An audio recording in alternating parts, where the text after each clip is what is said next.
The Queens of Spice podcast is created for adult audiences only. It contains cursing, vulgar content, dark humor, descriptions of sexual acts and desires, and is not suitable for listeners under the age of 18. Some episodes may also contain subjects that are triggering for listeners. Please take care of yourself. Fucking adorable.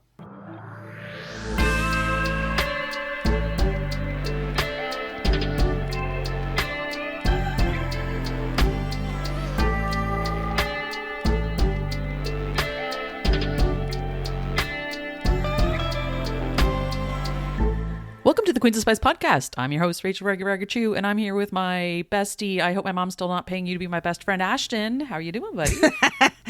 Hi. Hi. I do sit around trying to think about these intros, and it's becoming a whole task. So we'll see how long I can sustain this, but... You need to start reusing them.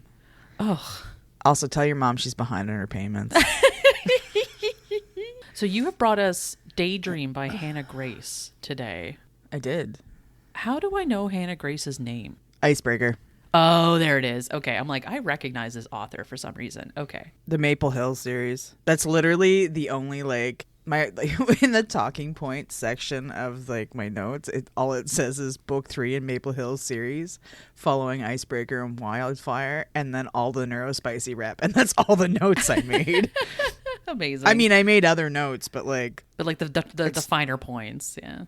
Yeah, look, I started off strong and then died a little, so. It's been a week, I hear.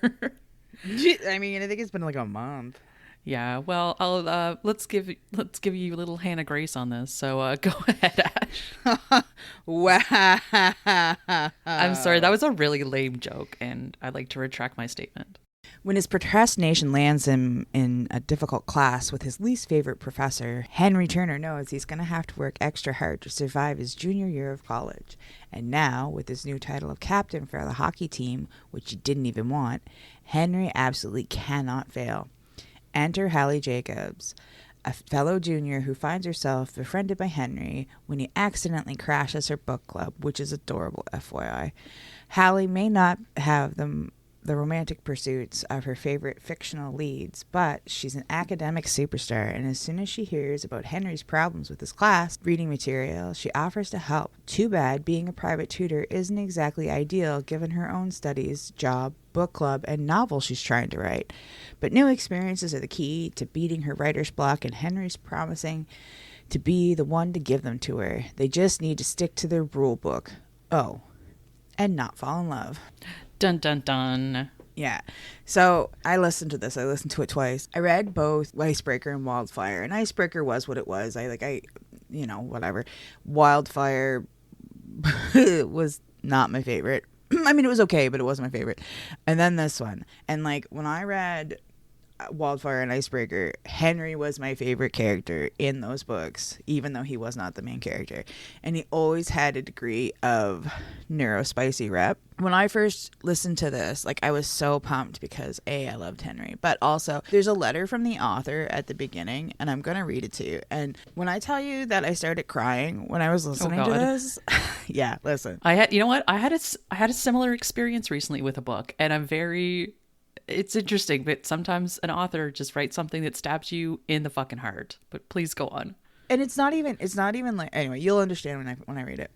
Dearest reader, I know you're eager to get started, but I just wanted to set the stage before you dive into Halle and Henry's love story. I said this would be a, quote, quick note, quote, but as I sit here and work out what I want to say, I can tell it isn't going to be, so buckle up. Since I first published Icebreaker, I've received so many messages asking if Henry will receive a diagnosis to explain his traits that I've always called neurodivergent coded. The short answer is no, he doesn't. Some of you might be thinking, okay, cool, I could have read the book to find that out. But I know many of you feel represented by Henry, or might be on a journey of their own as I start crying. And knowing this ahead of time might be important to you. I've always said I wouldn't write a diagnosis storyline, so it shouldn't come to a shock to the ones who have followed me for a while. There are so many reasons why, but aside from the real-life obstacles Henry might face in the healthcare system, the main reason is people live fulfilled lives every day without explanation for why they feel different. It doesn't make anyone... God. Yeah. It doesn't make anyone, their wants or their needs less valid to not have a medical diagnosis. Henry and his actions have always been loosely based on my own, and it's taken 30 years to receive my ADHD diagnosis, something I did not have when I started writing Henry. When I was 20, like Henry, frustrated and upset because I felt like my brain just would not work properly and I was suffocating. At no point did anybody think it could be anything more than anxiety and depression, and I had been diagnosed with. I've been very honest that this book was difficult for me to write. I wanted to get it right for all of you, and more important, I wanted to get it right for Henry.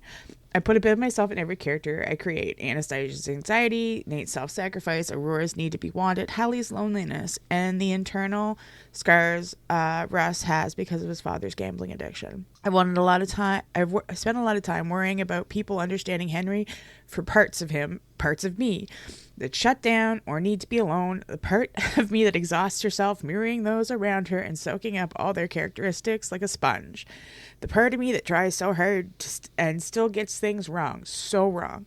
Ironically, the pressure I put on myself to not let you all down was possibly the most Henry thing I could do. I believe Henry is the character who changed the most since I created him, but that's because I've changed so much since I've given you Nate and Stassi. I hope you read this story and see the man who loves the people around him, and when it comes to conflict, you watch through a lens knowing not everyone thinks the same way. I truly hope Daydream is worth waiting for. It's Fuck. too... Why... Ashton, listen, I love you dearly. I truly do. You are one of my favoriteest people on planet Earth, but it's 10 a.m. What? Do you see why I cried? Yes, of course I see why you cried. I was driving to work and I started this book thinking it was going to be all cute, and then I get hit with that fucking thing and I was like, I'm going to die. Good Lord. That is a lot. Yeah. That is a lot. And I mean, it's not even like, you think about like the people that we know who this sounds like, but then there's like my kid and I'm like, and I'll tell you, I had a really hard time making these notes for this book report because there were so many talking points that I wanted to hit on, and there were so many things that I wanted to talk about and all of the things, and then I was like, this is so inconsequential, or this is so not important, or, you know, this is just a little thing, and it's all the little extras that made this book the thing that like made me love it so much. And it's so funny because I think this book has a lower rating on Goodreads than the other two. Yeah, sometimes I find when you start introducing heavier themes, and not even like heavier themes like dark romance, but heavier themes that people need to look in the mirror about, people tend to shy away from them, or like they get their heckles up about it and they just feel uncomfortable reading it. For someone to read it like yourself, for someone to read it and just be like, I need to feel these emotions right now is a big thing, because a lot of people do not want to feel those emotions. It got rated higher. It's just that all the books were rated under 4. Oh, well. Well, and like the thing. Forget everything I just said then. Yeah. I mean, you're not wrong though. This book had probably the least amount of spice of all 3 books, or at least less spice than the first book. To the point that like when I was going through it, I was like, are they going to have sex yet? When did they have sex? I'm going to get in trouble because I picked this book to talk to about on the podcast, and they're not boning yet. And I know they do bone. I've got something to read. Okay. It's not the same like intensity as some of the other things and the one scene that I did want to read, it was like 3 paragraphs, not even. And I was like, I mean, nah. here's the thing.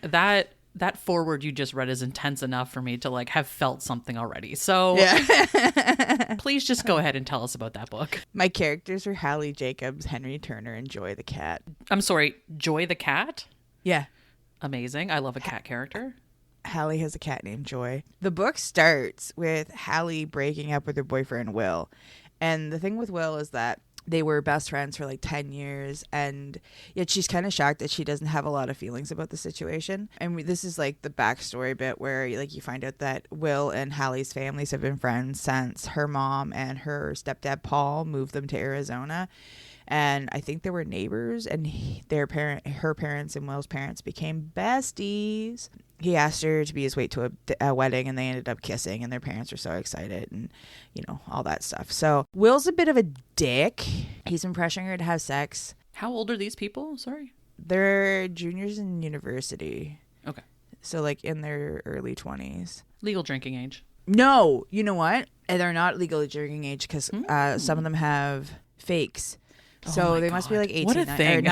They must be 19, 20. Yeah, so he's been pressuring her to have sex, and she just doesn't want to, and he ends up gaslighting her about it, which, of course, and literally the quote that I have is, how do you know you don't like sex if you've never had it?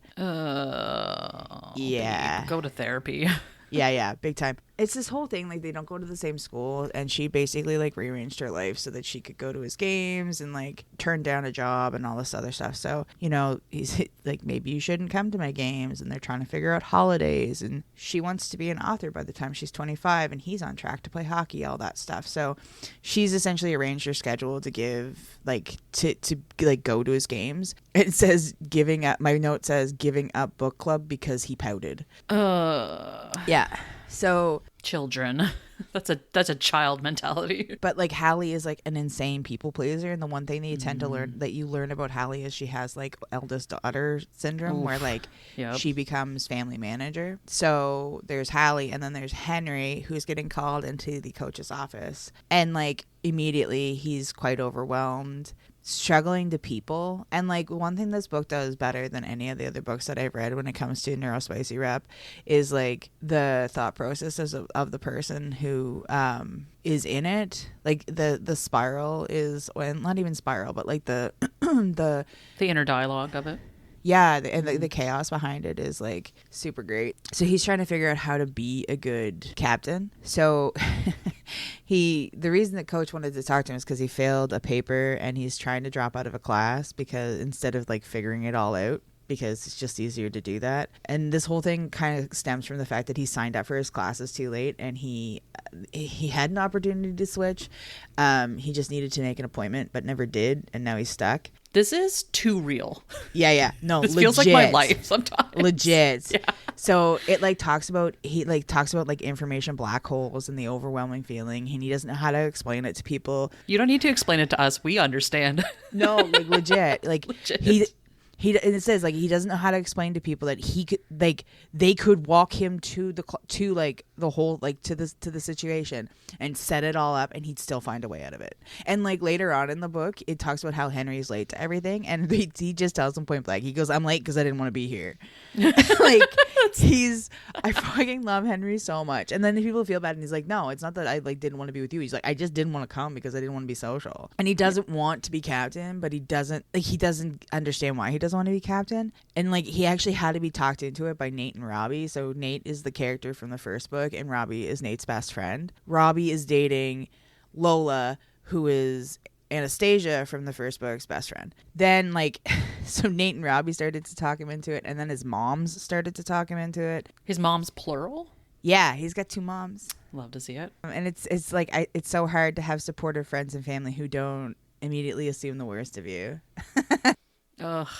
And you get lots of his thoughts about like how, like, and this is like I fucking love Henry. You get like he gets it.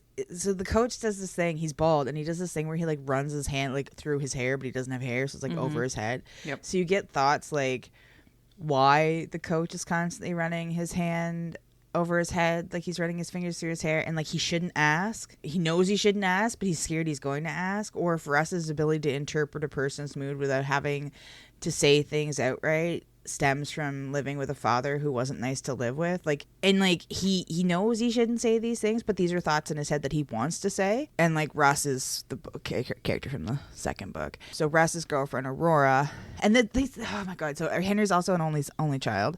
So in the first and the second book, you see Henry's relationship building with Aurora and Anastasia. They're like his sisters, and it's so fucking cute. I love that. That's so wholesome. Yeah, and he's like super close with them too. And so when Aurora is Russ's girlfriend, obviously. So for some reason I wrote the note, Aurora wouldn't be interesting to draw. She's too conventionally attractive. Like he's just real. So Robbie like stuck around. Like Nate is off doing like hockey things. Like he's playing for playing professionally for hockey. So is JJ, and you would love JJ. But anyway, so Nate's playing professional hockey, and Robbie is trying to prove himself that he should be hired on as assistant coach with the team. And he kind of feels bad because he feels like it's his fault that Henry fucked his way through California and didn't sign up for classes. Anyway, he was just keeping himself busy while his friends were away. Plus, women like him a lot. So he's kind of having an existential about like how to be a good coach. And so Aurora comes with the idea of him getting books on how to be a good leader, or not coach, how to be a good leader. And so Aurora comes up with the idea of getting him books on how to do so. Plus, she wants to go to the new bookstore called Enchanted, and Henry doesn't remember hearing about it, even though they did talk about it. And then we have, like, there's the quote, "You say a lot, Aurora, and I don't always listen to everything you say." But one of the reasons Aurora wants to go is because Halle started a new book club there, and she wants to go say hi. It's Halle's first, right? It's Halle's first night at book club because she originally turned it down, but then because she's got all this free time on her hand, she's like, okay, I'll do it, because she actually gave up the previous book club that she was doing because of dick phase. Ugh. There's a lot of that. Never give up your pets or your book club for a man, right? Or anyone for that matter. So it's her first night, and there's just this hot man there eating her cookies. The symbolism is there. Oh, listen. So she feels like she knows him from somewhere, and she approaches trying to make small talk, and she says, "So, are you a big fan of romance?" And his response is, "Are you asking me out?" And so he just tells her he's waiting for a friend's girlfriend, and he just needed a place to sit. And then she realizes she knows him from hockey. He's played against Will, and Henry tells her. Then when Henry explains, they talk about it, and Henry tells her he's not as good as he thinks he is. Oh my god. And then he also says to her, "You apologize a lot when you don't need to." And then he also says, "You should come play with me. I'm much better than your ex." Now, okay, I have to ask, is he even like, is this an attempt to hit on her, or is it just like, no, this is just Henry. And he is like so fucking honest to a fault. Yeah. People do call him out on it when he's being like particularly aggressive, and like when it's bad, she does like not curb it, but like draws his attention to it. But like most people who know Henry. Yeah, of course. Who Aurora finds Henry. Halle kind of thinks about how she and Aurora, who she likens to Malibu Barbie, could maybe be friends. And there's this whole thing later where Aurora realizes that she's been saying that she and Halle have been friends all along because she like gets Halle's notes or something like that from a class that they share, but she realizes that she never actually made much of an effort to be friends with her. So like it's when you say, "Oh, I'm friends with that person," but then you don't realize that you don't actually. Anyway, so Aurora has that moment later on. Henry ends up inviting Halle to hang out with them, but she has like book club and a new job to start, so she can't. But she doesn't really have time for book club, but she's the eldest daughter, and no one taught her to say no, is kind of one of those thoughts. Yeah. Book club goes well. The owner of the book club's name's Anaya. As she's like getting ready to leave, she's talking about how like Halle's talking about how she's gonna put up some flyers, and Anaya asks if she wants to put up flyers for this writing competition as well. And so, writing competition, hey, what's all this about? There's some plot going on over there. This plotty, twisty plot. So the winner gets a placement in a fancy creative writing course in NYC for the summer. And like, duh, Halle wants to. And if she were dating Will, he would tell her it wasn't enough time, but it would be something she could do for herself. And her whole thing is that now that she and Will aren't together, she's going to make an effort to start doing more things for herself. Yes, queen. Yes, queen. That's too real. She's working at a lodge because the other option was to so she got a job at the lodge because the only other option was to go home for the summer and be a free babysitter for her younger sibling. No thanks. Yeah, they're 15 and 8. So the 15-year-old there's her older brother Grayson, and then there's the 15-year-old stepsister who is Paul's daughter but not her mom's daughter, and then there's an 8-year-old. And the next comment is, funny how her older brother Grayson wasn't expected to do this. Yup, just about to say that.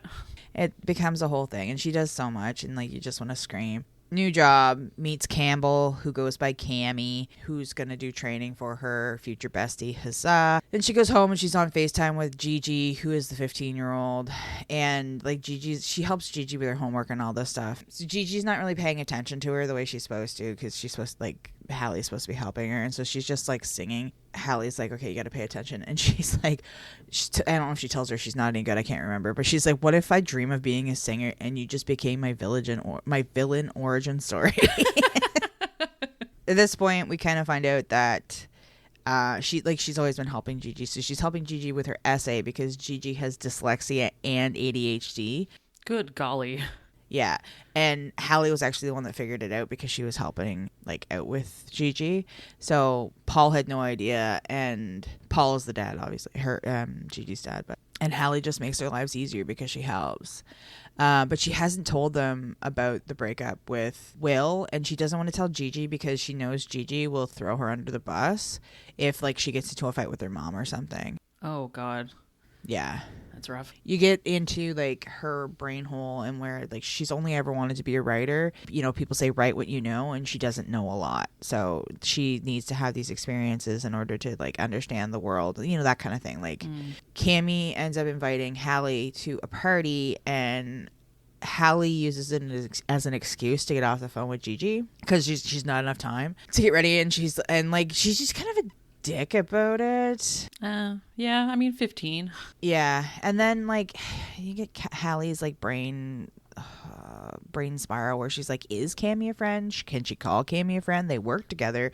And then there's, like, friends are hard. And then you get little clips about, like, how she used to be friends with Will's friends, kind of, sort of, maybe, like, the girlfriends of Will's friends, but, like, she always felt like she was on the outs. Gigi actually tells Halle she looks like Miss Honey's socially inept cousin. Yeah.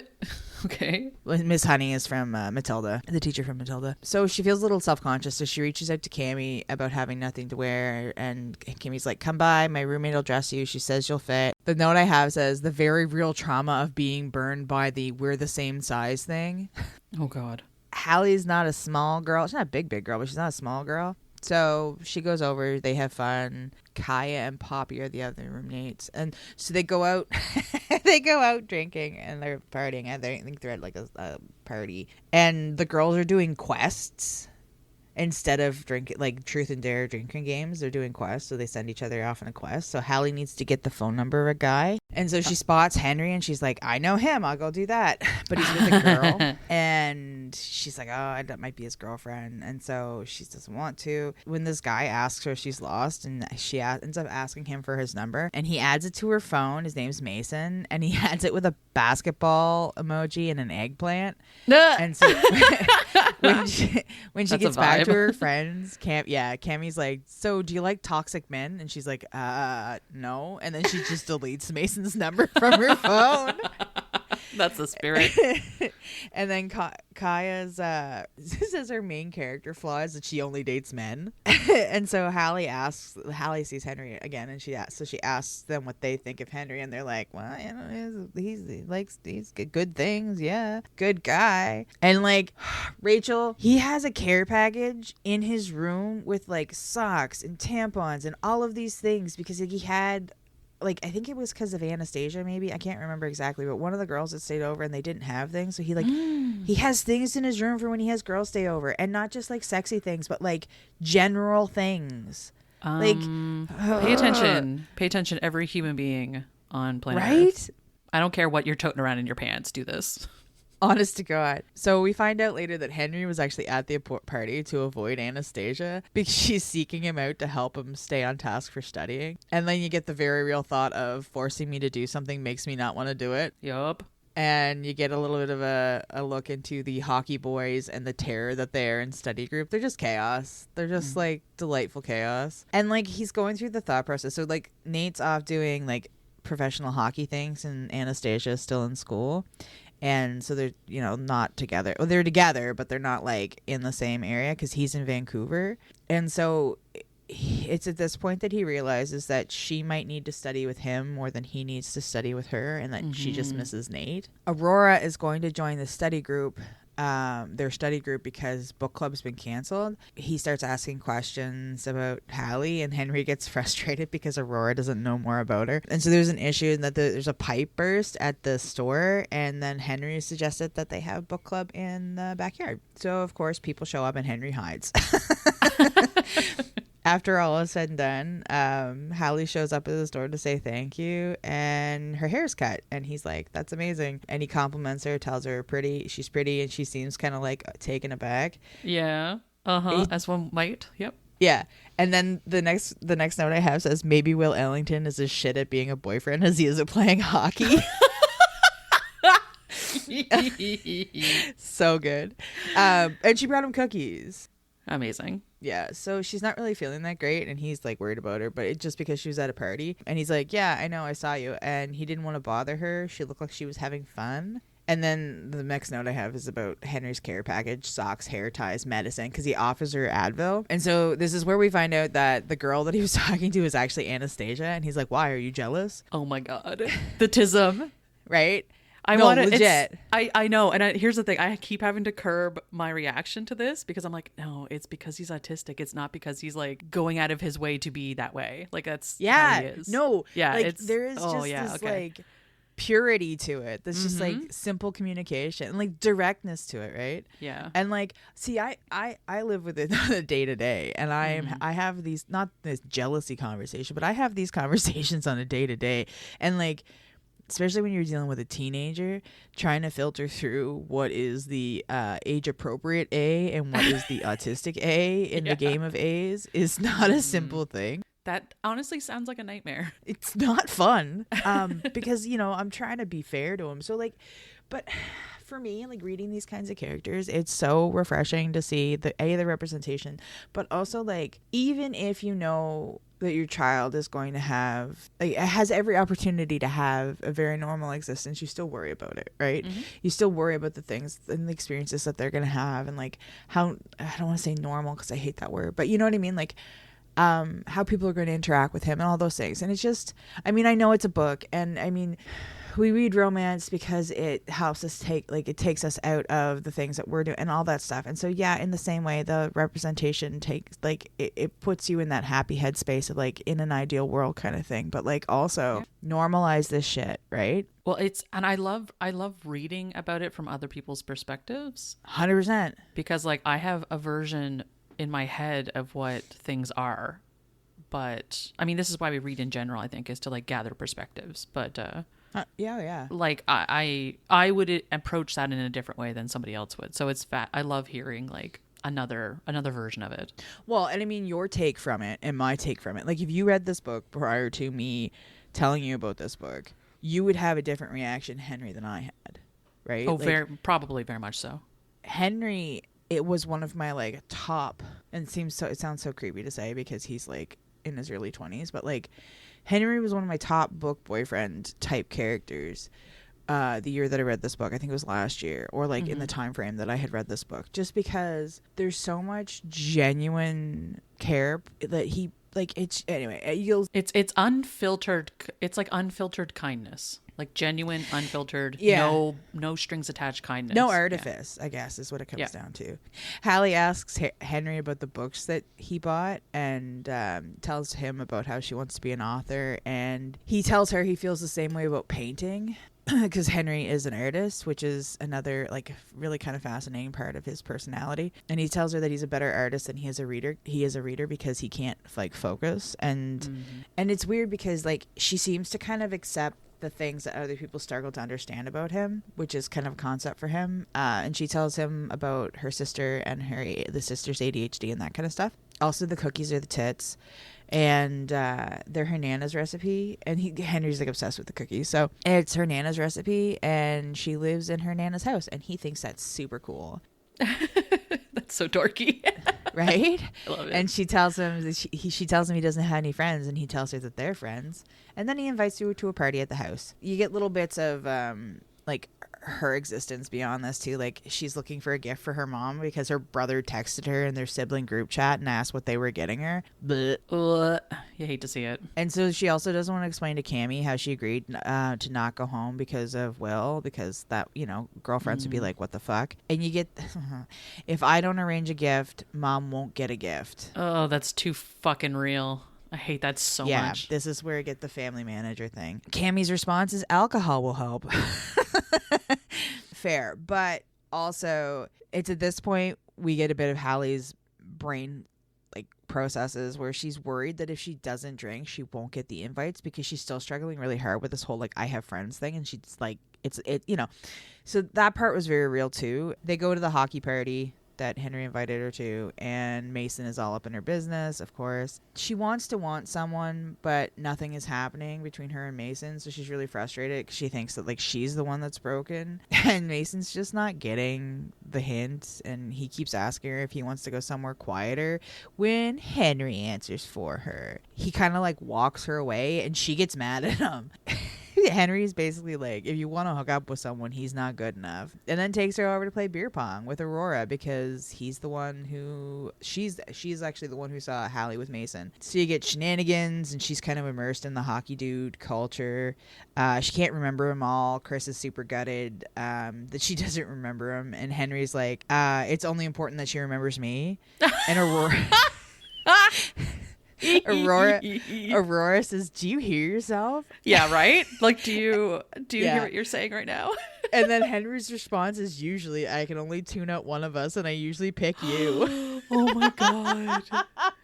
I fucking love him. I love him.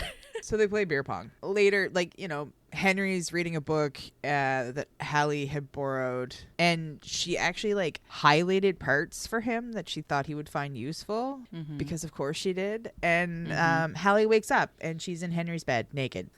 Go on. Yeah, but he slept on an air mattress because he's a gentleman. Such a gentleman. And so her response is, did you, or like, oh my god, you saw me naked? And his response is, do you want to see me naked?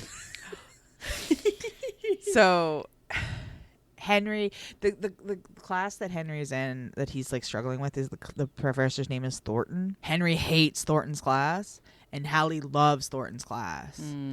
And she ends up staying and helps him like study, which is great. And then they end up watching a horror movie, and he does well on his exam, so huzzah. To say thank you, he brings Halle flowers, which makes her cry because he paid attention to her favorite flower because she had a dress with daisies on them.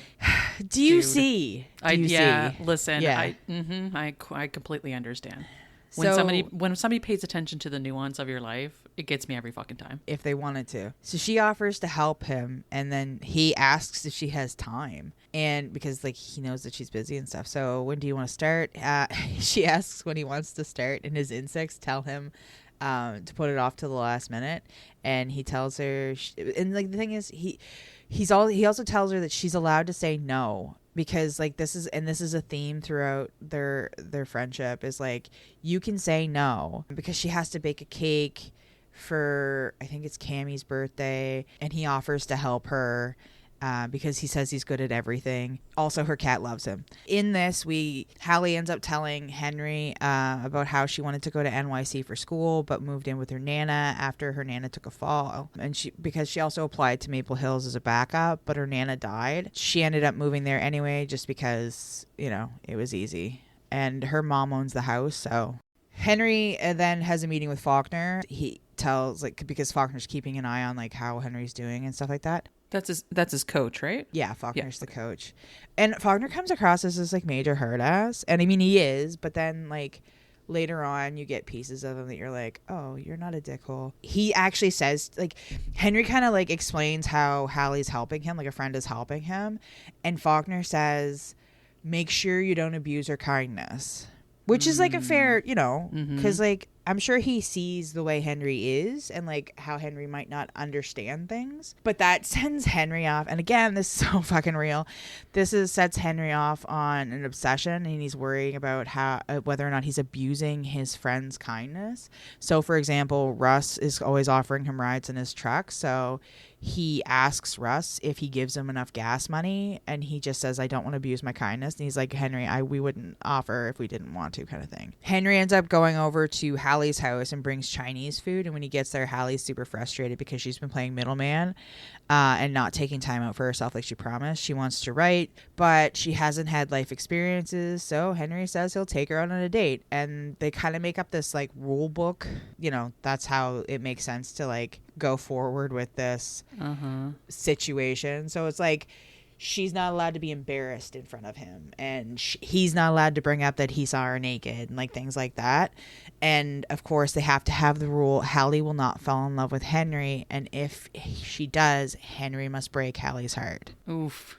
Yeah. Foreshadowing or not, who knows. Sometimes playbooks change. Sometimes they change. You gotta adapt with the situation. And they reference the rule book and like the committee a lot, which is really kind of cute. And they're like, we're gonna bring this to the board. Like, it's just, anyway, it's really cute. They're gonna go on a date. When she's getting ready for the date, Will ends up texting Halle to have fun on the date, and he's he's just so shitty to her. And he's mad because she hasn't told her mom. She told her mom she was going on a date, so her mom assumed it was with Will. So her mom mentioned to Will's mom. Oh. Yeah. Oh, no. Yeah. Yeah. But anyway, it's fine. Henry shows up, and he has a picture that he drew of flowers instead of giving her flowers because he already gave her flowers. Yeah. Yeah. And he has her tell him all about her book that she's writing. Yeah. And it's this dual timeline of a couple meeting, and they're like, and then like it's their wedding, and it's like he's watching her walk down the aisle, but she's marrying somebody else. They talk about the different kinds and qualities of love and how, you know, there's romantic, but there's also platonic. And Henry states that he would rather have platonic love because there's more to it. And she asks him about himself, and like he tells her that he went to Maple Hills Academy, was scared to move across country and meet new people, and that's why he stayed like in Maple Hills and went to the university there. And he didn't have friends until Nate and Robbie asked him to live with them, and he gets overwhelmed very easily. And then they end the night with a kiss on the cheek. Adorbs. Adorable. So then we have a hockey game in which Henry is worried that he's not doing enough, and there's like a thing with like Lola wearing her jersey backwards. There's some stuff about like Lola wearing her jersey backwards. What does that mean? Yeah, it's like superstitious kind of shit. Like, you know, if Lola wins her jersey backwards, or is that a bad sign? You know, those kinds of things. Gotcha. So he ends up calling Nate and talking to Nate about it because he's really close with Nate. So afterwards, the boys want to go out, and Henry asks Halle what she's doing, but she's got she's going to a new bar. So in the text chat, like Henry's text chat with the guys, they decide that they're going to actually go to the new bar instead of going to the place they would usually go to. And we get the idea that like Henry hates going out. He just feels obligated to do so. Yeah, that's too real. From the off, Halle notices there's something wrong, something going on with Henry. And Henry thinks, how do you tell a person you can feel parts of your body too much? Like, because he's so overwhelmed. So she puts her hands over his ears to muffle out the sound. All right. Yeah. They leave. They have a conversation about hockey. She's wearing a jersey, but no one's name on it. And Will ended up calling her a jersey chaser because he's a dick.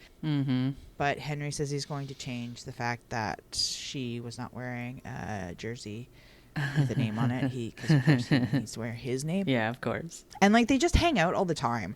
And he ends up like staying there and crashing there. And she ends up having a sex dream about him, obviously. As one does. He's getting her to work on her essay, and he's just kind of like laying there drawing on her. Drawing on her? On her, like doodles on her. And like she has all these things that she should be doing, so he takes her on a date, and it's like a care picnic of sort. I mean, he takes care of her, and they have pizza, and this is it's at this point that we learn that Halle likes audio porn. Hell yeah. Because he's like, we can listen to, because she's, one of the things that she has to do is get ready for the book club that she's running, and so she has to finish the book, and so he's like, well, we can just like sit and listen to your book if you want. So he goes, he thinks he's turning the book on, but it's her app, not her audio book. Yeah. And this is where we find out that she's a virgin. When he gets home, he walks in and Nate's on his couch. And you get like bro time, and JJ calls in too. I fucking love JJ. JJ's a shit disturber because in the first book he gets Anastasia to wear a jersey with his number on it, which drives Nate fucking feral. Of course. And has him like drag her into a closet and is like, take that fucking off right now. Yes, I do. You know what? That sounds very familiar. I feel like, did I read this? I might have read that. Nate is here. He's only here for really like quick time because Anastasia's having a hard time, and he loves her. We get more out and about shenanigans. They're going to see Russ's brother's band. Henry doesn't want to go, but then he finds out Halle is going, and he decides he has to go. And Russ has kind of like a strained relationship with his family because his dad's addiction and his brother's a bit of a dick. So Halle shows up, and she has a present for Henry. She brought him noise reducing headphones. Amazing. Yeah. Clever girl. She's a keeper. She ends up needing to go to the bathroom, and this is where they find Ethan, who's Russ's brother, snorting white powder in the bathroom. And Halle's got to pee so bad that she like just goes into the stall and she doesn't realize. But like Henry is there, and he's struggling with what he should do. And he and Halle end up having like a small argument about it afterwards, about whether or not he should tell Russ. And he takes Halle home, but then he also goes home himself because he just like he needs time to process. And afterwards he finds out that a bunch of people got roofied that night, and Halle ended up missing class. So Aurora's a little concerned because she hasn't seen her. So Henry goes to check on her, and she's upset because thinking that like Halle's upset because she thought that Henry didn't want to be her friend because he was upset with her, and he explains that he needed time to process, and he probably and he even says like, I probably should have communicated that better. She also admits that she only drinks because she's worried people won't like her or want to be her friend if she doesn't. Oof. Henry needed the time, and Halle interpreted that as him not wanting her because he also didn't invite her to the hockey game, and they have a discussion about if he wanted to he would. And if he didn't want to, he wouldn't. And he doesn't always know if he should but he always wants to be around her, and he just doesn't want to like overwhelm her kind of thing. Right. It's the pullback kind of it all. Through all this, I can't remember how, but they end up having a conversation about how she would end up liking to like hook up with somebody at some point, or like go out on a group date or something. Not like an orgy, just so we're clear, because I said that. What's a great way to spend your first time? Just go have an orgy. Yeah. Because why would you lose your virginity once? Just do it a bunch, all at once. It's just. I have a friend who lost efficient. their virginity in a threesome. Well, listen, I'm not balking on it. And you got two people supporting you. It's not a bad idea. He's hanging out with Stassi. I think they're like meal prepping maybe, and she calls him out on his slutty phase, and at this point you get to see a bit of like their relationship and how brotherly he is, and how he likes to like poke at her a lot, and sometimes he just does things to like get her going, but he wants her to go to the pier with them, and she's got too much on the go. She still does figure skating and stuff. They go on a group date, which ends up being, the single guys say that it is discriminatory against the single people, so they go like a group hangout kind of thing. Here's the thing. You can take your bros on dates. Yeah. Like, I take my friends who are women on dates all the time. Why don't you take your bros on dates? Yeah, exactly. Like, date each other, bros. You don't gotta, like, take them home and do stuff, but just, like, go on a nice date. Yeah. Master dating is also a thing. Absolutely. I do that all the time. It's great. I mean, I have a partner and I still do it. So group dating, huzzah. They're holding hands, and he's like, he just did it, and just because he natural. wants to do it. Yep. Yeah. But she thinks that he's committing to the bit. Right. Oh, fascinating. Okay. Yeah. See, this is the miscommunication trope I like. This Yeah, is where it exactly. shines. Where it's like realistic. And so they're at the pier, and somebody didn't go because they were afraid of seagulls, which I thought was hilarious. That's fucking amazing. So some of them go down to the beach. He takes her to like the fair area, whatever.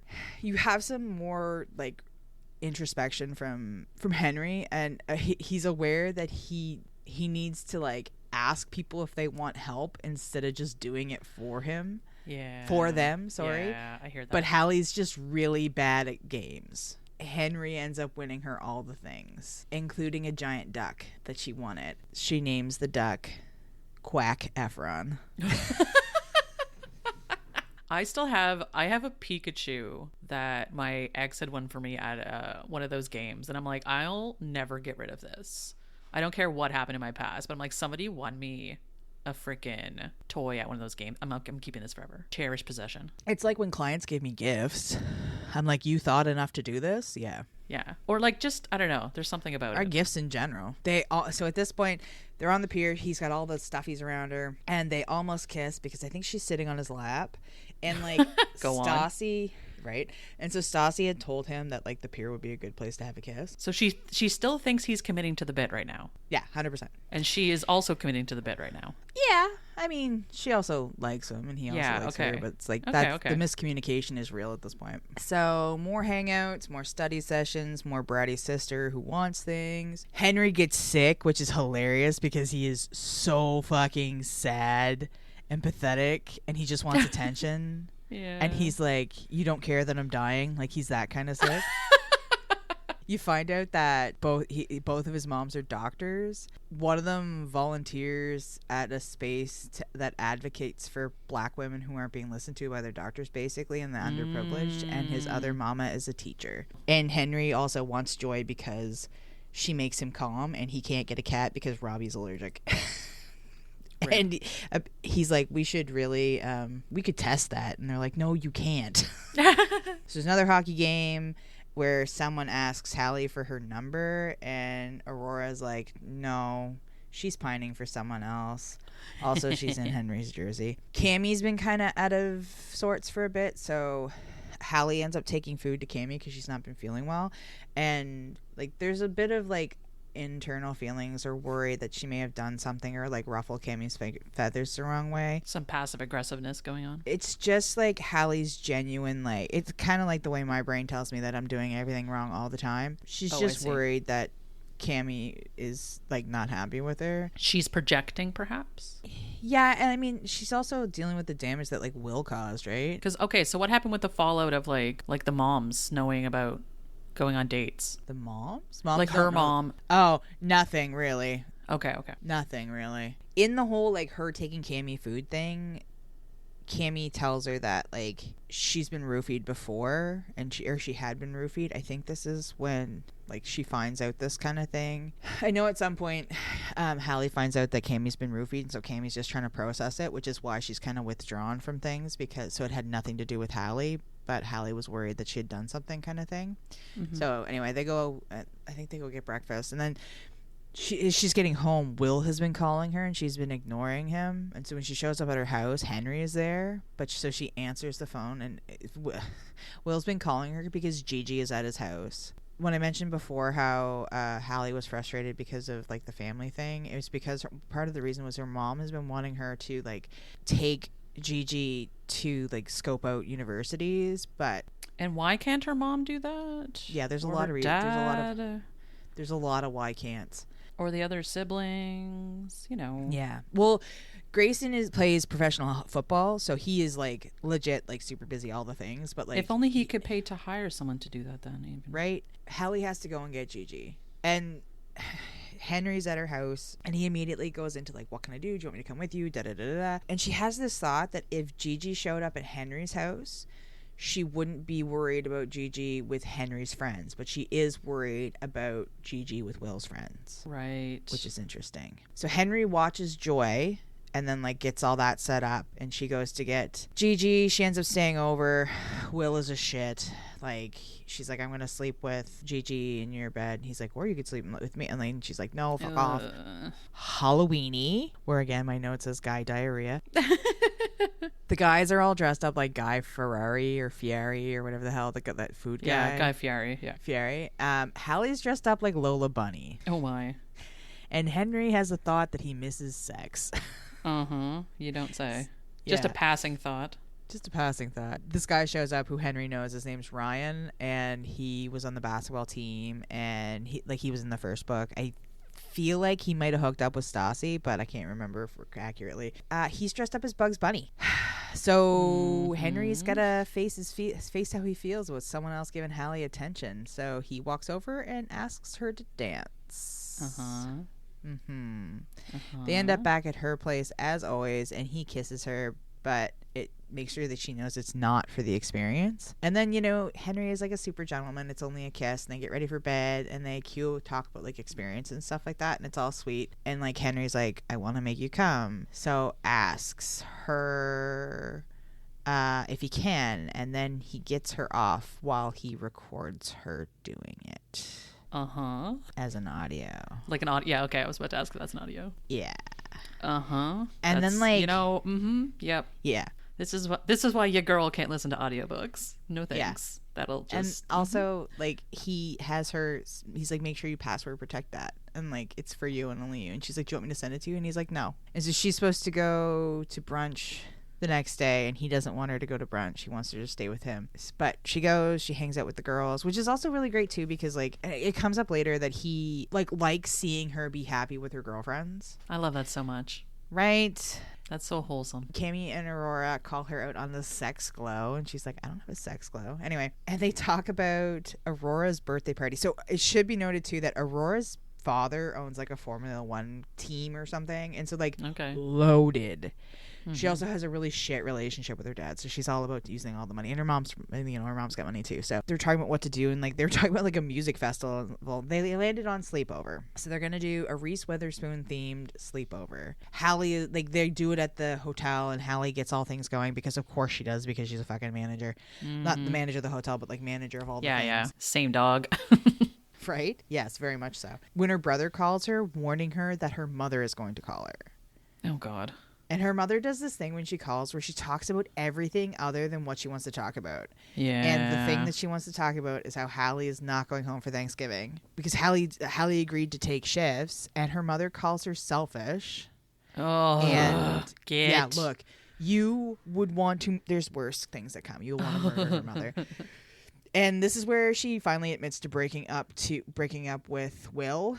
Mm-hmm. And her mom's like super unfazed by it and says all couples go through it. And then compare. She's like, your father and I split up before, and she's like, you guys are divorced. Yeah. Somebody lives in an alternate universe is what's going on. Henry, they end up at like she's showing him like the space where they're having the party. And they have a conversation about the thing that happened. And he's like, just because we did it once doesn't mean we need to do it again. But then he also offers to have her take off her pants, and he'll help her relax as he's wearing pink satin pajamas. Because they're all wearing... guy? Well, they're all wearing pink satin pajamas. It's a part of Aurora's party. It's just adorable, that's all. Yeah. And like the things that oh my God, Rachel, the things that he says. So they have the kissy, and then their friends walk in, and he ends up calling Jaden to ask if he's friend zoned. And Jaden's like, are we talking about the girl you got caught kissing in the room? And he's like, who told? Kind of thing. So they watch movies. Halle falls asleep. Henry carries her to bed. And like, this is where Halle explains to Henry about their like family trip that they go on in March, where she is literally supposed to plan it all. And it's really frustrating because she researches everything, she plans everything, and then everybody ignores the plan and does their own thing. Okay, well, at least like when I make a plan, people tend to stick to the plan. And then they complain about it. Okay, the complaining, I would stab someone. That would be my limit. I know you would. So then they have the adorable snuggles, and he realizes he can't hide an erection in satin. And eventually he makes a comment too about how like could she not do silk? But Aurora's a vegan, and so some vegans can't do silk. And he's like, I forgot about her, whatever. So there's another hockey game. They lose. They end up meeting JJ afterwards because he's in the area that they're in. I fucking love JJ. And Henry's working on an essay and thinking about Halle, and now he's overwhelmed. And like he has the thought that companionship is hard to navigate when he's overwhelmed. When they finally get home, Halle's there, and he's not sure what to do because like he wants to see her, but he's super overwhelmed. And so she gives him cookies and recognizes that he needs space and leaves. And she doesn't even touch him because she knows that like that will set him off. And so she leaves, but then he misses her. And we get a lot of like inner dialogue and thought. And so he ends up calling her, and he's overwhelmed and he can't write his essay. And she says, what can I do to help you? And so Halle shows up with snacks, and everyone is ready to tune in and help Henry. But it ends up that he's in fight or flight because like it became such a huge thing because she was with somebody when he called. She was with friends when he called her. So they like, and it was like Aurora. So like Aurora and Ross, everybody found out, and so everybody's like, he needs his friends right now, and like he really doesn't. He ends up in fight or flight, and he wants to evade, so he runs away, and then he ends up crashing. And so when he wakes up, Russ is the only one that's there, and he is like a super supportive human, and he tells like Henry that everybody's gone, and Robbie contacted coach and asked for an extension on the essay, like said he needed an extension on the essay, so the coach is going to contact the teacher, and da. So the next day Halle is like super nervous because she feels bad for what happened. She's like, cause she knew better, but she didn't know better, kind of thing. And all she wants to do is help him. So she ends up going with him to see Faulkner, but she doesn't go in with him. He's not in there for very long. And she's like, oh, well, how did it go? And he's like, he like gives her like a verbatim rundown of the conversation. It was super simple. And at which point he does not mention that he's struggling. And she's frustrated with him. Moving forward, yeah, Henry shows up and Halle's on the floor, like laying on the floor crying, listening to Taylor Swift. Jesus. I guess Taylor Swift have a song called Marjorie, and it makes her think of her grandmother. So when Henry walks in, he's like, did you fall over? And he just kind of like picks her up, like supports her and asks what she needs and sends her off to have a shower because she's got so much stuff. Basically, she was in like overload, and like her brain melted down, and like she has to do all the things, and she just, you know, when you have so like paralysis by analysis kind of thing, like just too many things to do. I do know that. Yeah. Yes. Quite familiar with it. And they have another conversation where how she has to start saying no. And when she comes out of the shower, he's making cookies because she was supposed to make cookies for book club. He has everything figured out, like everything. Like he's got everything set up. One of the guys is listening to the audiobook or like has read the book for book club, which he hasn't finished. So he's going to write like a Cole's Notes version so that she can then read that instead, and like blah, blah, blah, whatever. Like people are picking up things, like everything is figured out, but he's also done so through enlisting the help of their friends. So like everybody wants to help her. And so he makes the cookies, eats her out. Because it's not part of it is that he's doing all the things, but the other part of it is that you have to have a clear head sometimes. Yeah. And that clears out your head sometimes. So another hockey game. And afterwards, she's supposed to be working on her WIP. So Henry paints and Halle works. And then Henry paints on Halle. And it's all cute. And he ends up doing this meadow on her because he thinks that meadows seem really nice. And he daydreams about laying in them. And she says, I'd like to be the person that experiences a meadow with you for the first time. And then finals.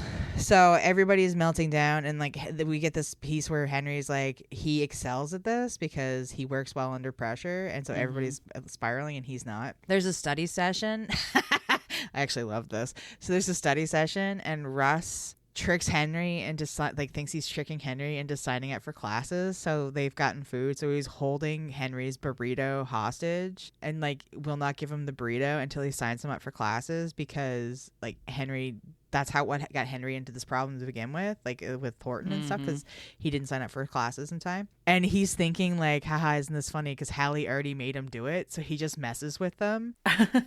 How they have this conversation, and he ends up, instead of signing up for classes, sending a Halle an email about his burrito. Yeah, delightful. Amazing. So in all of this like very literal nature that Henry has, he also messes with his friends. Like, it's so good. And he knows that he's doing it. Halle has a breakthrough. They were studying. Halle was there. Halle goes home. So Halle has been trying to call Henry, and he's just not answering. So she had a breakthrough with her novel, but she had left her charger at Henry's house. So her laptop's going to die, and she needs her charger. So he ends up taking her charger to him. And when he shows up, there's just like handwritten notes all over the floor everywhere. It's this whole thing. Like she ends up telling him about the story, and the main female character is going to end up marrying the best friend of her ex. And that's because she was trying to figure out like why the guy who she was with is standing at the end of the aisle, like watching her walk down the aisle. And it must be because he's like dating the friends, and that's crazy. And Henry does not like this at all, and he tells her like Anastasia and Aurora would hate this, but he asks her about her imaginary friends. She said like it's like from everybody else this would sound condescending, but for him it's like super sweet. So then Henry ends up taking her out. Sorry, can you backtrack? Her imaginary friends? Yeah, the people who she's writing about. Oh, okay. Her characters he refers to as our imaginary friends, and so he'll ask her like how her imaginary friends are doing today, or what her imaginary friends are doing today, as a means of like finding out about what's going on in the story that she's writing. That's kind of adorable. Yeah, it's amazing. Okay. Oh, and Henry has never shown Halle any of his work, which is important, like any of his like paintings and stuff. Except for the time that he's painted on her. Yes, she's only ever seen like the pictures and like the flowers and stuff, or the joy that he's drawn, and like when he's painted on her. But she's never seen any of his actual work. So he's taking her out, and they end up going to an art gallery, which is somewhere that she's always wanted to go. He takes her there because Henry has done a portrait of his mom's, and it's hanging there. And this is like a huge moment. He's like, okay, now we can go. And she's like, no, I want to take your picture in front of you. He's like, no. How about I take your picture in front of it? And so they do that. They have an annual Christmas party too. So Henry, and it's so sweet because like after everything that happened with the roofing, Henry is like guarding the punch bowl so that the girls can feel safe, because this is like the first time that Cammie's been drinking since like it all happened. And that's all cute. And then he takes her out for a surprise dinner at a fancy hotel with Russ and Aurora. And oh, they're staying overnight too. How fun. Halle has a bit of a thought about Henry and Aurora and how they bicker, and how Henry says that he loves being an only child, but he kind of has a younger sister in Aurora and an older sister in Anastasia. So they're doing gift exchanges. And at one point when he showed up at her house, she was crying. He told her she looked like a panda. Okay. As one of his gifts, he got her a panda named Bao. Like he adopted a panda in China named Bao, and like the adventures of Bao. Like also, Rachel, you're not prepared for this. Go on. He digitized her grandma's cookbook. Ooh. So that because he says every time that he's near it, he's worried that he's going to destroy it. That is horrendously thoughtful.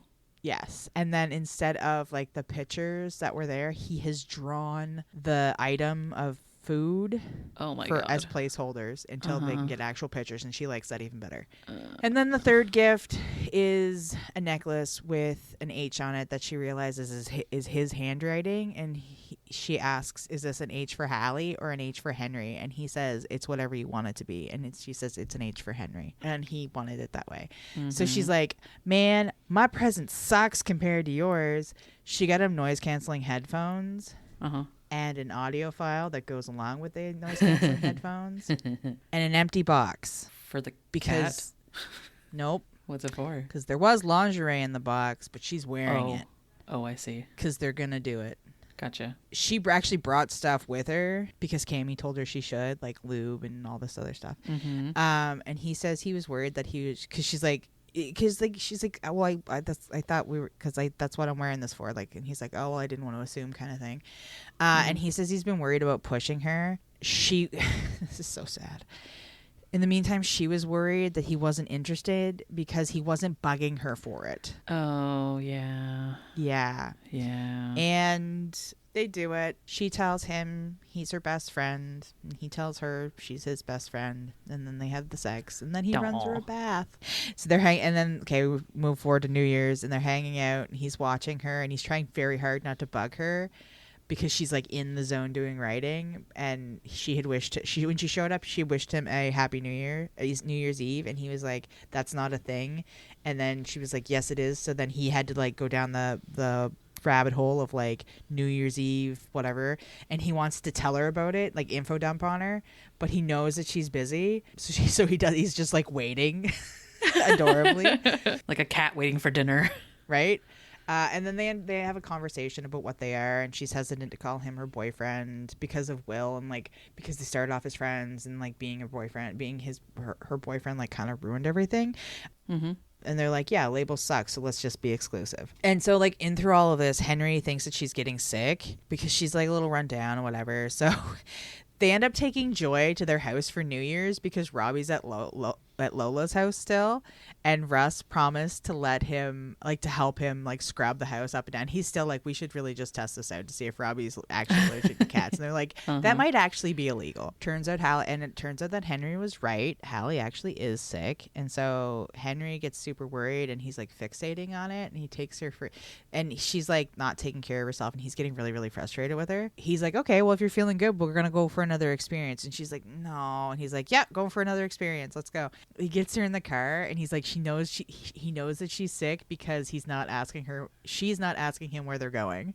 He ends up taking her to his mama to have his mom check to make sure that she's not dying. They have this like really cute interactions. She offers her, Halle chicken noodle soup with the noodles on the side, and there's like an anecdote about how when Henry was little, he had a lot of, I can't remember what his ear. He was sick for a bit, and like he would just scream and cry when they would give him chicken noodle soup because, and they found out through like process of elimination that he was crying because the noodles were touching his carrots.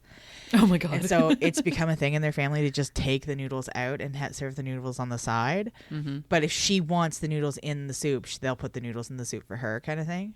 She checks on Halle, and Halle is not in fact dying, but she is quite sick. He takes Joy to the neighbor's house, and the neighbor hits on him. The neighbor's an old lady. Mm-hmm. She tells him that you look like my husband, and she's like, I've seen her dead husband. He was an old white dude. And she's like, no, it's like a joke, you look like my next husband. He asks her if she's going to fight her for him, and she says no. And he's like, I'd fight for you if there was a Mr. whatever her name is. And she said she would never want that because fighting is for fools. Mm-hmm. And that's important. So Henry takes care of her. Now Henry is pushing himself really hard at the gym because they're going to play Will's team soon. And got something to prove, Henry? Well, it's because his friends said that they wouldn't be able to face Halle if they lose. So it's going to put the pressures on. So she tries to talk to him about it. And like he's kind of nervous because her parents are also going to be there. And he's worried that they'll hate him because he's not well. Oh, I see. Yeah. So she recommends that he paint something, and he says okay and brings her to the room next to his, and essentially he wants to cover her in paint and fuck her on the canvas. Love to see it. Which is what happens. So she ends up going home, and her parents are there with Will and his parents. Oh, they're very all having good. a glass of wine. Huzzah! Amazing. So she's in their oh my god, she's in a text chat with her friends, and they're all telling her to bark at him. And they're just going over and over and over again. So she then realizes, always, for the record, always bark at men. If they're being dicks, always bark at them. They will fuck right off. Realizes like she didn't get a chance to clean up the house, so she's like, oh shit. So she goes to like deal with the condoms and stuff. But when she gets the box, they're gone.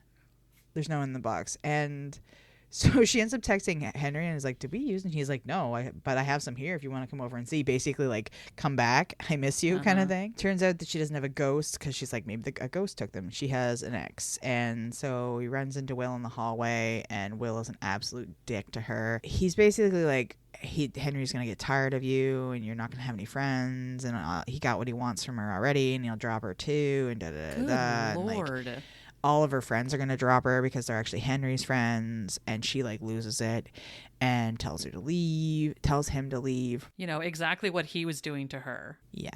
Like, get fucked. So he's gone, but his parents are still there with hers. And then she realizes her parents are actually staying in the house and haven't talked to her about it because she's been living there. And like, she's like, I know like my mom owns the house, but they didn't even think to have a conversation that they were going to be like, she was supposed to have a study session with Aurora and like all this stuff. So Will's dad finds a sketchbook and it's full of pictures of her. Parents go to bed, blah, blah. Hockey game. Okay. There's a space between the way that because there's two rinks at the which is kind of a part of the first book because there's something happened to the rinks of the hockey team and the figure skating people had to share the ice. The rink was built. There was like confusion in the schematics or whatever, so there's a space between the two locker rooms that they call no man's land, and it's kind of like an unwritten rule that you leave each other alone in no man's land in the space between the two lockers. It's neutral territory. Yeah, but Will finds Henry there in no man's land, obviously, as Henry's coming off the ice, and he's basically goading Henry, like just the typical like being his charming self, apparently. Yeah, like, did you see her scars? Like, things, like, all the things that, that kind of say, like the things I taught her. So, and Henry's with his guys, his like, teammates too, right? So, Bobby ends up throwing a punch. And Henry ends up getting hit in the face by accident, and so his face is swollen. The people are pulling people off. It's a big thing, which lands Henry in Faulkner's office. So Faulkner's trying to talk to Henry about what happened because Henry's eye is starting to blacken up, so it looks like he was in a fight, but Henry refuses to talk about what happened because it might hurt Halle because of all the gross things that Will said about her. Yeah. And so Faulkner plays the, if you aren't ready to tell me the truth, then maybe you aren't prepared to be the captain thing. Yeah. And Henry's like, you have daughters, right? And Faulkner's like, no, we're not going there. And he's like, no, like, would you do something if you knew it was going to hurt them, kind of thing. And so he, like, Coach goes out to do coachy things, and Henry just gets up and walks out. He kind of feels relieved when he says you're not ready to be like, he's not prepared to be captain thing. So then when we get into Halle's perspective, she's sitting with her friends and family, and her mom is sitting there wearing Will's jersey and is mad because Halle is wearing Henry's jersey. And Halle says she's supporting her school, and her mom says she's being insensitive. God. Sounds like her mom wants to date him. It gets worse. Please tell me her mom's not dating him. No. Okay. No. That would be way worse. So at this point, she realizes Henry isn't on the ice, and neither is Will. So she goes to find Henry. And at this point, she blows the fuck up at her mom, which is fucking beautiful. I love it. Because her mom's telling her, her mom basically calls her selfish. Ugh. Yeah. And like tells her that she's, and like after all the things, and she's like, tells her how like she's been putting everybody else first. Like she blows the fuck up. And in this, she ends up confessing her love for Henry, of course. So he kind of shows up, and they leave together. They have messy emotional sex, and he tells her what Will said because she says that she needs to know. And she wants him to tell Faulkner about it. And he says no because he's relieved and happy because, like, it made him happy about hockey again. He tells her that he needs time to process, and he's feeling really numb right now. And he needs time, but he promises that he'll be back to her and to Joy. He's just going to go stay with his parents. So communication. So he's gone off. Halle's sad. Anastasia shows up at her house looking for Henry because the guy said that he was like holed away somewhere. And Anastasia just assumed it was with Halle because he didn't tell anybody where he went. They have a conversation, whatever. And then Aurora and the girls show up with wine and beer and support. And at this point, Halle explains to them how she's been trying to write this book and it's not really happening and da-da-da-da-da. And like girls come together and like they're like, we'll edit, we'll do this, I'll do this, I'll do this. And they basically help her finish her book. Amazing. Fucking beautiful. Because when is the deadline for the thing? Like in a week or so's time. Okay. Like Gotcha. It's coming up, so she thinks it's not going to happen. So the girls are like, no, we're doing this. Beauty. So Henry goes home to his mom's. They leave him alone for a week, but then they kind of make him talk about it. Long and short, he ends up back at the hockey house home, and he's still processing. He's still not okay. He hasn't been to school. He's in an utter spiral, just like things are falling apart and all the things, because he's just still trying to like process his shit. And that's when Nate shows up. And he's like, yeah, you forgot I was coming, didn't you? And Nate's known for his pep talks. So, and like, Rachel, Henry hasn't reached out to Halle yet because he knows that she'll drop everything to help him, and he doesn't want that for her. Yeah. Yeah. Yeah. And like, there's a lot of joking in the beginning about how like she has to start saying no. And so she starts saying no to Henry, and he's like, okay, I have to say no to everybody except for me. Gotcha. Yeah, I see what's going on here. And like also like no as an answer. So when he tells her that he needs space, he says to her like, this is a time you can say no to me, kind of thing. Like, interesting. Nate ends up dragging him out for dinner with the boys, and he also goes to talk to Faulkner with Henry, who ends up getting him like everything in order. Like he gets it that Henry's overwhelmed, and he's like, why didn't you just tell me, and all this stuff. And so he sits down and is like, you need to make up your workouts, you need to do this, you need to do that, you need to contact your teachers, you also need to talk to somebody about the shutdown thing. And if you want to play hockey again, and we'll find a new captain. So they're home, and Henry tells Russ that like he can tell Aurora to stop avoiding the place. And he's like, Aurora's not avoiding the place. They've been helping Halle like work on this book thing, and like he only knows because Aurora needed his laptop for this thing, which gives Henry an idea. So in the meantime, Aurora and the girls are trying to convince Halle not to go on this family vacation. Oh, the one in March, is it? Yeah, because that's coming up. But she's going to go. She's just going to avoid him. Da, da, da, da, da. So when she gets home, Henry's on her step. And she's like trying to get ready to leave. And he apologizes and he has a gift for her. And it's all the good things and happy, happy, happy. And so she's at the airport and he's like, open this at the airport kind of thing. And so she's at the airport and he said, oh, yeah, there's an audio file being sent to her. When she gets the audio file, she's allowed to open the present. The audio file is Henry narrated her book. Oh my God. And the present is he made her book a real book. Mm-hmm. And he made the cover art and all the drawings throughout. And there's this, like, in the prologue, in like the foreword kind of thing, he says, this might be my favorite romance book, but we're my favorite love story. Russ ends up checking in on Henry, who's having feelings about it all. Russ tells him he did the right thing. He was putting Halle first, and she wouldn't have finished her book if she was focused on him. Mm-hmm. But then Halle shows up, and she's not actually going on the vacation, and so Henry's all excited, like he's going to spend time with her. And she's like, no, I'm actually going to go on a girls' trip with her friends. Yeah. And he's pumped for her. And then they say that they love each other. Mm-hmm. And then she's like, where did you get that canvas above your bed?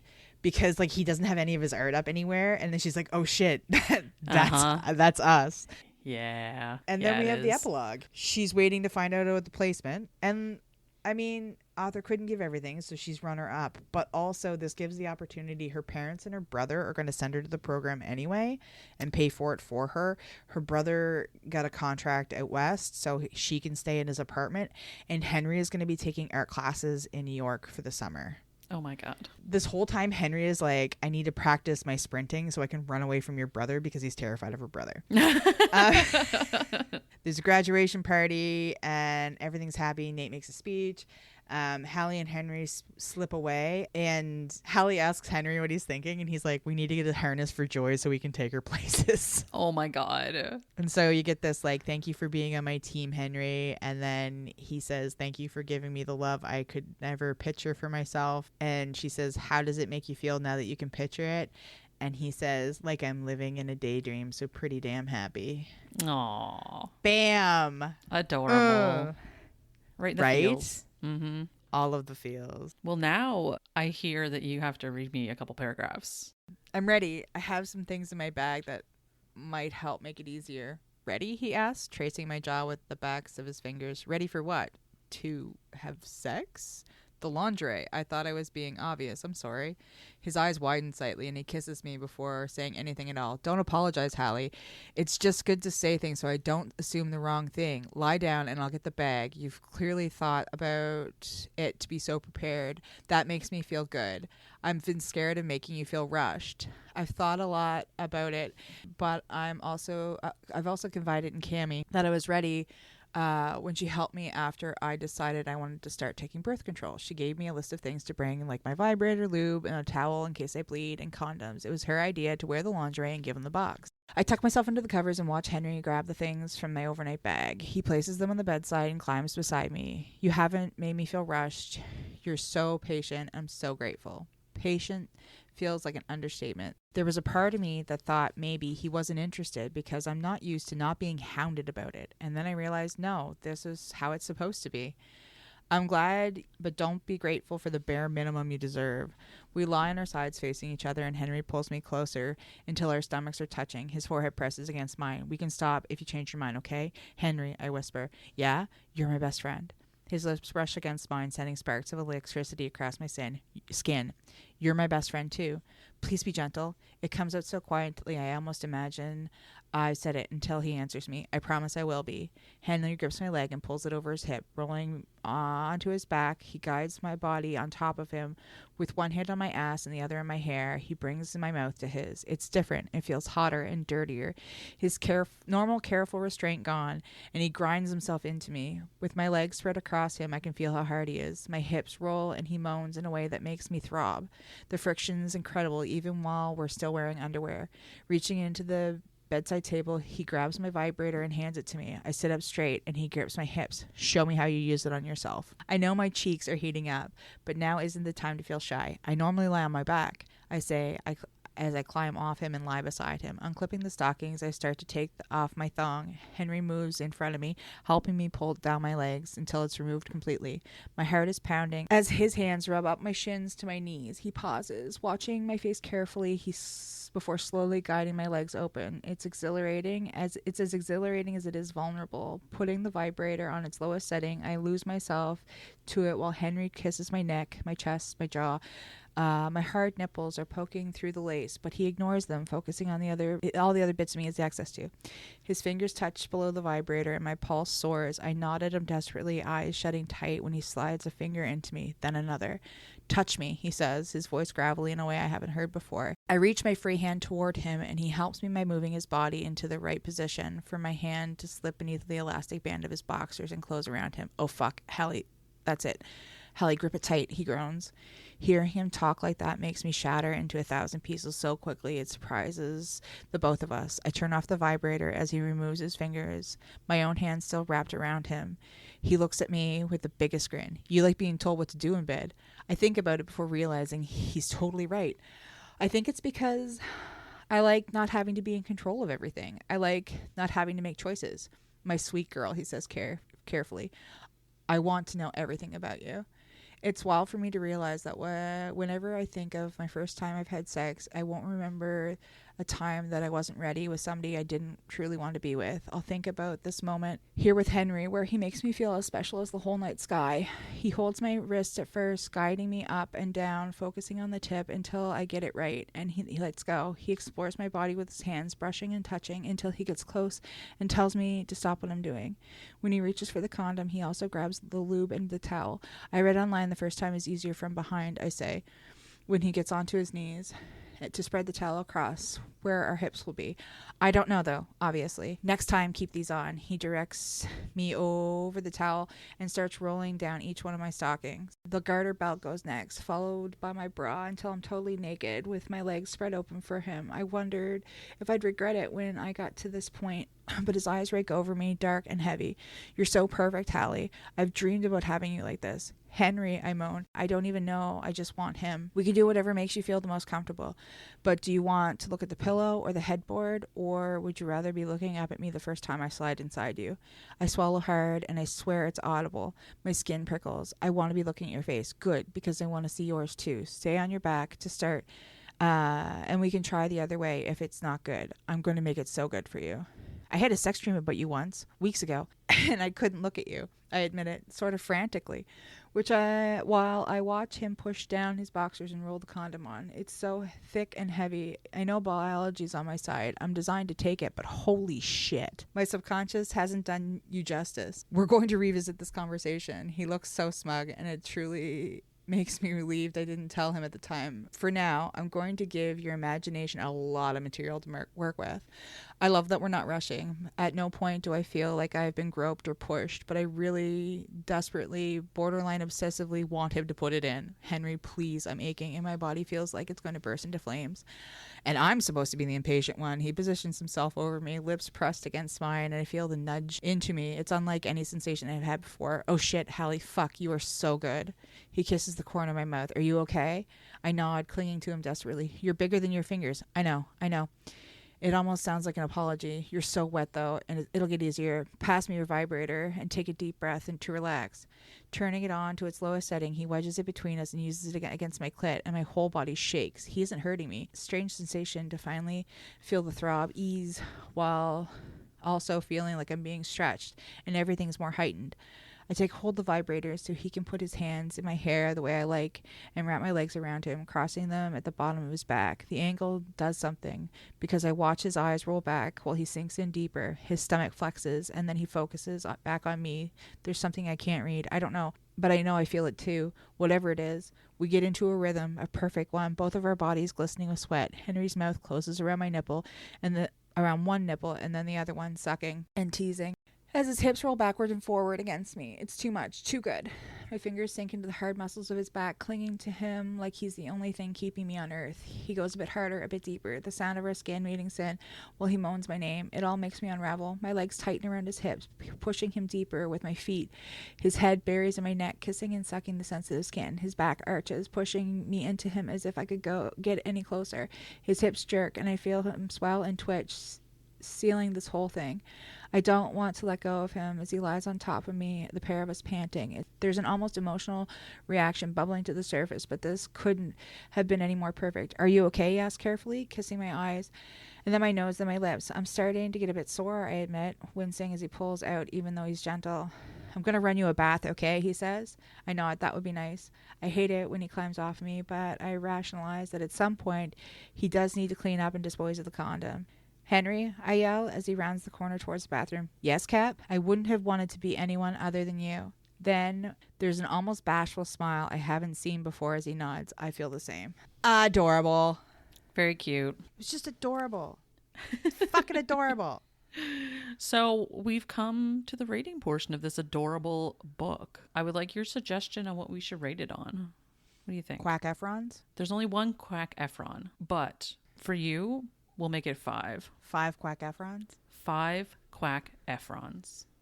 What do you think? Can I just state, I feel like Jacqueline would appreciate Quack Efron. Yeah, she would appreciate it more than me, admittedly. Like, I'm not a big pop culture kind of person, but we'll tell her about it for sure. Quack Efron. So what do you think about Quack Efrons? I'm giving it 5. It's legit. Embrace the 5, baby. Okay. I want to give it 5. I recognize fully that there were like some plot holey thing. Like I get that. But I'm still giving it 5 because like it hit all the spots in my brain hole, and like anything that was left being like, oh, I wish or maybe should have, like it was made up for in Henry's character was like chef's kiss throughout this whole thing. And Halle's character too, like the way I felt seen in so much of this book through so many of the characters and so many but also Henry. And like he's constantly like, well, I'm good at everything. And she's like, oh, you're so humble. And he's like, buddy, I am good at everything. And I think it's just because he pays attention and he needs things to go the way it needs to go. Like, I don't know. It just 5 Quack Efrons. Okay. And you know what? I should have guessed that rating going into this book because you don't pick shit books like I do. So that's totally fair. One of these days, I was thinking about this actually. Because like your MO has been to pick crazy trash. Mm-hmm. Or not necessarily trash. That's not fair. Crazy stuff that's gonna get my reaction. I'm picking stuff that I like to have a story to tell people at a party is what I'm reading. Yeah. Whereas like I pick books that have a thing that make me feel a way, and so I tell you about them, which I think is very on brand for our personality, but I definitely agree. And our friendships. But also part of me is like, one of these days I'm just gonna pick like a fucking book that is so unhinged because I want Rachel to react, but then like the unhinged books you're not going to react to. So one of these days I'm going to pull out the worst fucking accidental pregnancy or like even better. I'm reading one right now that's like she's fucking her ex-boyfriend's dad, and I'm like, ooh. So it's coming. Honestly, for you. I don't hate that. In fairness, I don't hate that at all. Depends on how old she is. It's coming for you though. Okay, that's fine. Yeah, I'm gonna pick the it's coming. Ashton, come for me harder, please. Clever girl. How Okay. many Quack Efrons, Rachel? Yeah, I mean, this is like, because I feel like I read Icebreaker or it's on my list or something. Like, and I've read a couple books similar to this before, but like, and there's something about, I'm not a huge fan of like the college books or like the university books, just because, I don't know, man, it always feels like creepy? It feels childish is what it does. And I'm like, and yeah, creepy because you're like, oh God, like we're sexualizing 19-year-olds, which I'm always like, I don't know. So for that reason, I don't think I would ever pick the book up. I would read it based on someone's recommendation, but it wouldn't like, it's not going to the top of my pile or anything. So that being said though, it is a great story. I think Hannah Grace is a very good author. I really appreciated the approach she took here, especially after that foreword you read, which I thought was very, like, thank you for reading that, because I thought that was very impactful, especially on the narrative of the book. So, like, I'll give it a 4.5. I win. I'll give it a 4.5 Quack Efrons. based on those things. But I will say, admittedly, I probably would not pick this book up. Oh, Yeah. no, this is not a book. But to be fair, there is a good chance you wouldn't pick up a lot of the books that I Facts. Yep. like in the same as I wouldn't pick up a lot of the books that you were No, that's not true.